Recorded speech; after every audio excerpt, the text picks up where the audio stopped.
To a lot of people that sound is just a PlayStation 1 boot up screen and nothing special, but to me, and I'm sure many others, that sound marked the start of something new, something that will become a massive part of who we are, because for us the PlayStation 1 is where it all began.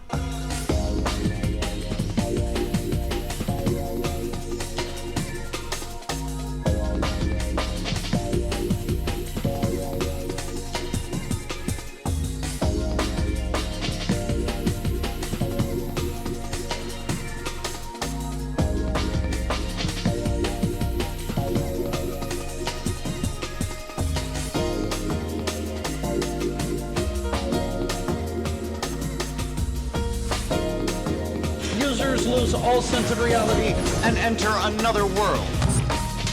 Remember, do not underestimate the power of PlayStation.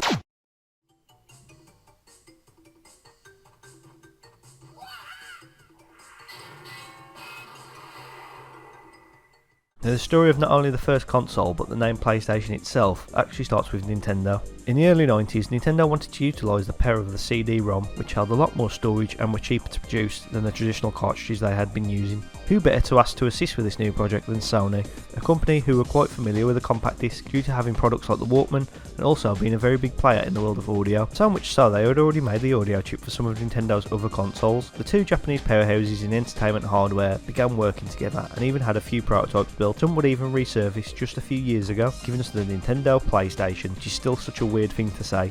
Of course, we all know none of this actually saw the light of day, and that's all down to Nintendo. You see, the two companies were struggling to iron out a few details with licensing. During this time, Nintendo decided to instead work with Philips on the CD add-on for the SNES, but they failed to tell Sony that's what they were doing. Everyone at Sony only found out about the decision during CES 1991, a convention in which Sony revealed what they had been working on for Nintendo, to just double-cross them in their own press release, confirming the partnership with Philips. So yeah, that's a bit awkward. I bet Sony left that convention that year feeling like that scene in Training Day. Oh, you motherfuckers. Okay. This would lead Sony, a company once completely against entering the console market, on a path of utter dominance, and even taking out a competitor in the process. And however you word it, let's be honest, it was just out of complete pettiness. As for Nintendo and Philips partnership, well, the proposed attachment for the SNES never came out, but Philips did make their own console, called the CDI, which, well, you know what, just run the clip. You've killed me! Good. For the next 3 years, Sony would be hard at work developing what we now know as the PlayStation. It would release in Japan in 1994, then Europe and North America in September of 1995. A few months before its release, Sony would go to the very first E3 to announce more details about the upcoming console. Now, Sony have had a few iconic moments at E3 in the past, and the best way to describe their overall performance is sometimes maybe good, sometimes maybe shit. For every PS4 reveal, you have a few of these. It's Ridge Racer. Ridge Racer! Remember that one? The stages of the game will also be based on famous battles which actually took place in ancient Japan. So here's this giant enemy crab. But the most iconic moment had to be at the very first E3. Earlier in the show, Sega had announced the launch details for their new console, the Saturn, which they announced would release that very day and would be priced at $399. Leaving retailers selling those consoles a bit confused. Sony of America's President Steve Race would then take to the stage for a brief presentation.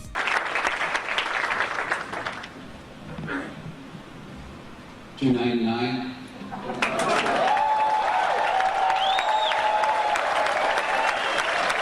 That was it, that's all he had to do, and just like that, Sony destroyed Sega.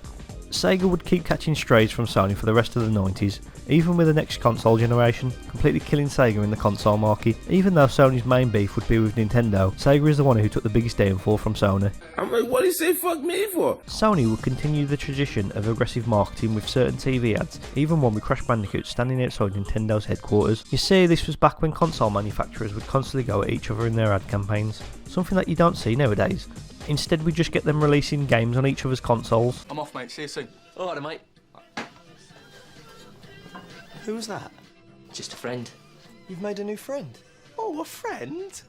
Since when have you had other friends? It was thanks to this edgy marketing that Sony would be seen as the cooler, more grown-up alternative to the much more child-friendly Sega and Nintendo, and in September of 1995 we see the release of the Sony PlayStation here in the UK alongside the rest of Europe and North America.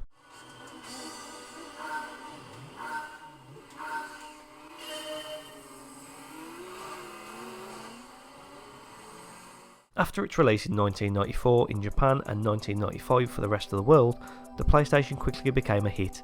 It came out at the perfect time. The Sega Saturn was failing and we were a year or so away from Nintendo's leap into 3D games with the N64. In its first year in the West, the PS1 had some pretty big hitters with games like Tekken, Wipeout, Crash Bandicoot, plus many more, with sequels for those games releasing almost yearly. From very early on it was clear that Sony were targeting a completely different audience than their competitors. Watching through old TV ads, it was clear that Sony was targeting a more older demographic than Nintendo or Sega, with games like Resident Evil and Tomb Raider getting airtime alongside their unofficial mascot Crash Bandicoot. PlayStation was almost the perfect console for this generation, as it came out during a massive cultural shift, especially in the States. The late 90s saw the rise of edgy Attitude Guild entertainment, TV shows like South Park, music by the likes of Eminem, and of course the introduction of the Attitude Era in the WWF. So while Sega and Nintendo were still pushing their cute little kids games like Sonic and Mario, the PlayStation was moving with the times, and of course games like Resident Evil and Tony Hawk's Pro Skater would release on other consoles, but you can't deny they are synonymous with Sony's console. It was just the perfect storm for the PlayStation and helped Sony massively in taking a large chunk of the console market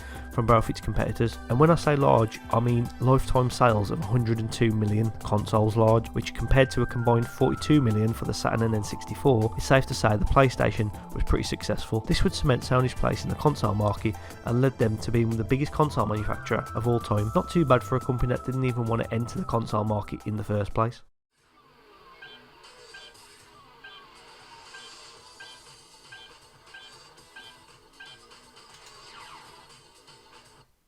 Now before I start talking about hardware, I need to say I'm not Linus Tech Tips or that Austin fella, so I'm not going to start talking about how many gigabits or teraflops the PlayStation has. All you need to know is that it's a grey rectangle and it can play Spyro. I'll just be talking about what made it special and any updates it had over time. The overall design of the PlayStation 1 is a bit boring. It's grey, nothing really stands out except for those weird ridges on the side, but in all honesty it's what's inside that counts. Even though the N64 is technically more powerful, thanks to the PlayStation's use of the CD-ROM, it meant that the games it ran had way more to offer than its competitors. It wasn't only the games though. Thanks to Sony's expertise with music players, the PlayStation 1 is actually one of the best CD players on the market. It started a trend of PlayStation consoles having a second use, which made them one of the cheapest media players in a certain media. PS1 with CDs, PS2 with DVDs, and PS3 with the Blu-ray. Thanks to this advanced hardware, the PlayStation could feature FMV or full motion video, giving games better cutscenes or in some cases legendary intros. I spoke a lot about FMV intros in my Tekken series, but for me one of the best is the Soul Blade intro FMV. If you've never seen it before, I highly recommend watching it. It's the most 90s thing you'll ever watch. The music, the visuals, everything about it is just perfect. Speaking of music, thanks to the games now running on CDs, the game's soundtracks were no longer restricted to that classic 8-bit sound. Now games could feature full-length songs, and there are so many legendary soundtracks out there. 3 Tekken games alone have some of my favourite music in gaming. The music was also very heavily influenced by jungle and drum and bass. A lot of what you're hearing in the background of this video is an example of that. I've seen a lot of PlayStation 1 soundtrack mixes on YouTube, and I think that's just down to how nostalgic a lot of the music on this console is to people. Also, a little extra fact, if you put some of the PS1 games into a CD player, a lot of them will play the game's soundtrack, just like a normal CD. The console only supported 2 controllers, but thanks to the multi-tap add-on, you could have up to 4 or even 8 if you added 2 of them, which I don't know what psycho is trying to play an 8-player game on the PS1. Another thing which was introduced was of course the memory cards. Obviously a CD couldn't hold save data like a cartridge could, so memory cards were introduced to help keep all your saves in one place, plus they were interchangeable and you could take them anywhere without having to bring your games with you. Everything you needed to carry on your games at a friend's house was all there on that little stick. Of course I have to mention the controller. The PS1 had the best design of any gamepad in the 90s, while other consoles were still figuring it out. Like, I mean, can we all just agree the N64 controller is just a bit odd looking? The controller's design was just perfect, everything made sense, the 4 face buttons, the D-pad was great, and it also introduced 4 shoulder buttons, doubling what the SNES had with just the 2. They also added the grips, and they just made perfect sense. It's no surprise then that all modern controllers still follow that same blueprint, but it wasn't the original PlayStation controller that would change everything. That would be its updated variant known as the DualShock. The DualShock was introduced in 1997 and would bring with it vibration and of course dual analog sticks, which would become the industry norm from there on out. Except for the Dreamcast though, I don't know what Sega were thinking. They're not around no more. They're not around no more.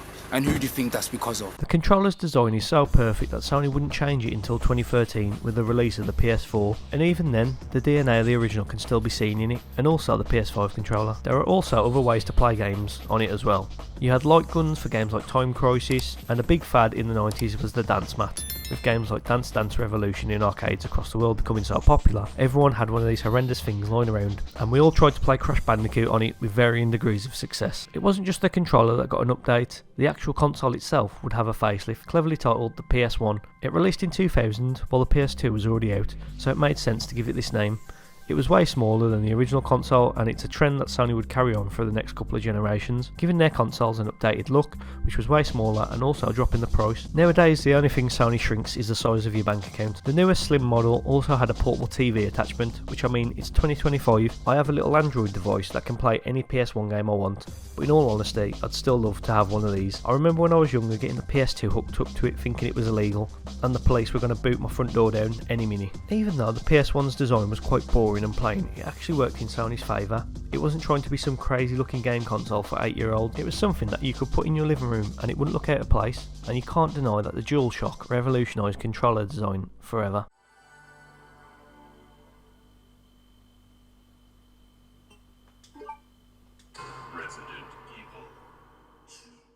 Resident Evil, Metal Gear Solid, Tomb Raider, Tekken, Spyro, Crash Bandicoot, Tony Hawk's Pro Skater. You know what all these legendary franchises have in common? All of them started life on the PS1, and not one of them is owned by Sony. All of them were made by third-party developers, and I think this is a major reason behind the console's success. You see, Nintendo and Sega would always put their first-party titles first. Sure, they had other games, but you were buying the console for Mario, for Zelda, for Sonic, for Virtua Fighter, I think. But it was almost the complete opposite for PlayStation.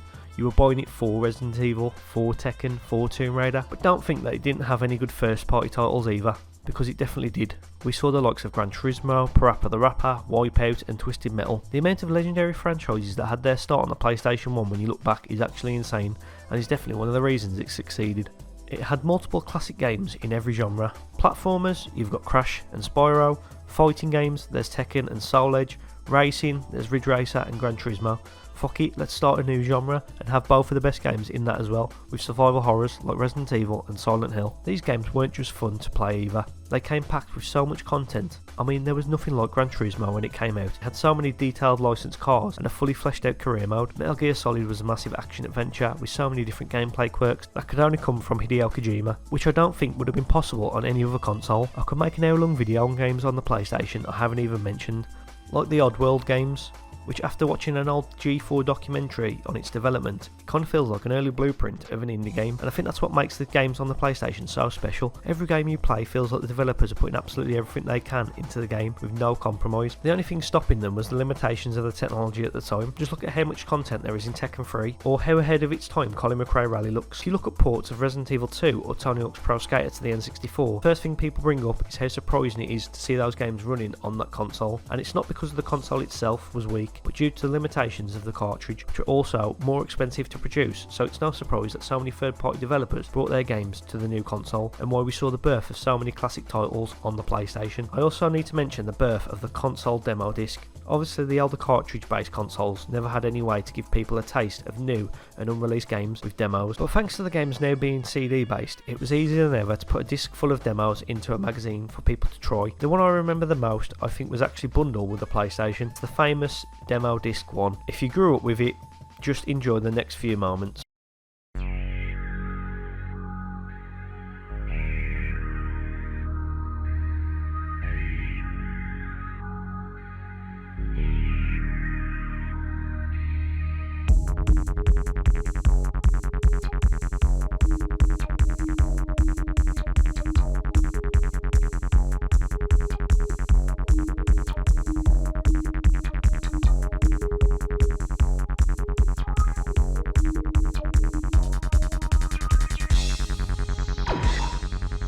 I don't remember much about PS1 demo discs, as I didn't really get a lot of demos until the PS2 and OG Xbox era, but I do remember trying out a few games on them, most notably the Hercules game, which I just played that level over and over again. And of course, that fucking dinosaur used to terrify me. I do love demo discs, and it's definitely something I want to revisit in the future. I'm going to finish this segment by listing my top 10 favourite games on the PS1 in no particular order, and let me know in the comments below what your favourite games were.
Fight.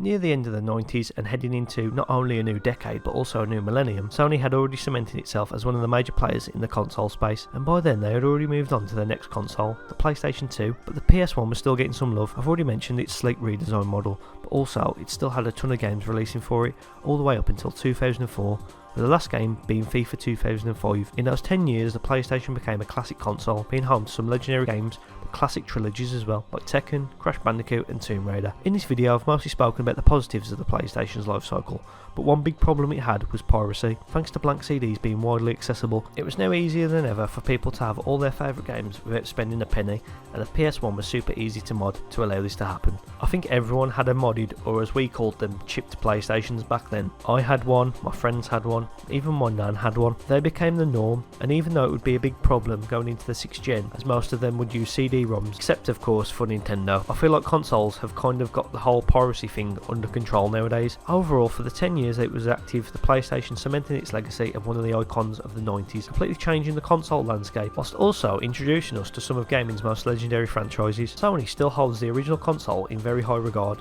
Every time it has an anniversary or reaches some kind of milestone, it's always celebrated, as it should be. I mean, if it wasn't for this little grey box, we wouldn't have the last 30 years of great games and consoles, and I think that's why I look on it so fondly, as it was the console that started it all. And also they released the PlayStation Classic in 2018, but we won't talk about that.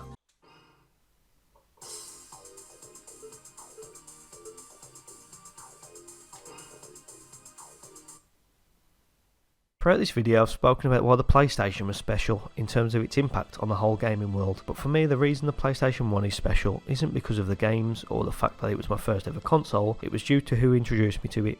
That was my dad. The one thing that me and my dad always bonded over, other than watching 11 men trying to figure out how to kick a ball every weekend, was video games. Almost all my memories from the early 2000s involve me playing the PS1 with my dad, and almost every time him helping me get past the harder levels. I remember playing games like Spider-Man and Toy Story 2, and the main one that sticks out to me was playing through arcade mode on Tekken 2 and getting to the final boss fight against Devil, shouting my dad who would be in the other room whilst I hid behind the sofa in fear because I was terrified of that stage. Looking back throughout the years, I realised my dad wasn't just playing these games and taking it all as just something to do when you're bored, but really looking into why developers design things the way they did, and looking at all the small details, like when in Gears of War when you swap weapons you could see your character actually holster them, which was mind blowing back in 2006, or in Jet Set Radio Future, if you kept the spray can held down for too long it would start to run down the wall. It was just little things like this that most people wouldn't think twice about, my dad always picked up on, always trying to find hidden areas or little tricks in each game he played. Even when YouTube was readily available, my dad would still look for everything himself and search every inch of a game like GTA 5 and find most of the Easter eggs all by himself. I think my dad was a major reason why I make videos I do now, because I picked up that trait very early on to actually appreciate these works of art that people were creating and trying to apply that in video form. Two of the most recent games I've spoke about on my channel, that being Tony Hawk's Underground and Half-Life 2, I have very vivid memories of playing those games with my dad on our original Xbox, and I think that's why I wanted to make those videos. If you haven't already guessed, I've been speaking about my dad in the past tense. That's because earlier this year my dad suddenly passed away. It's been almost half a year now and I'm still not really sure I've processed what happened, but I know I wanted to honour him and what he gave to me in some form in one of my videos, as he always and sometimes was the only person to like my videos when I posted them on Facebook, and always told me to do what I love and not just to settle when you want to do something with your life. I know this video has taken a bit of a weird turn, but I just wanted to mention my dad, because without him giving me his PlayStation 1 back in the day, I may have never discovered what I was truly passionate about. So I'm not going to finish this video by asking you to like or subscribe or tell you what I have planned next. Instead, all I want to do is say thank you to the greatest dad I could have ever asked for, and as always, I'll see you when I see you.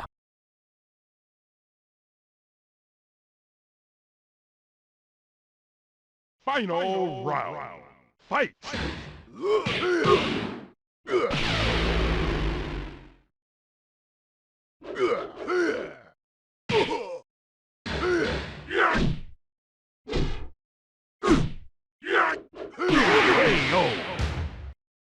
You win.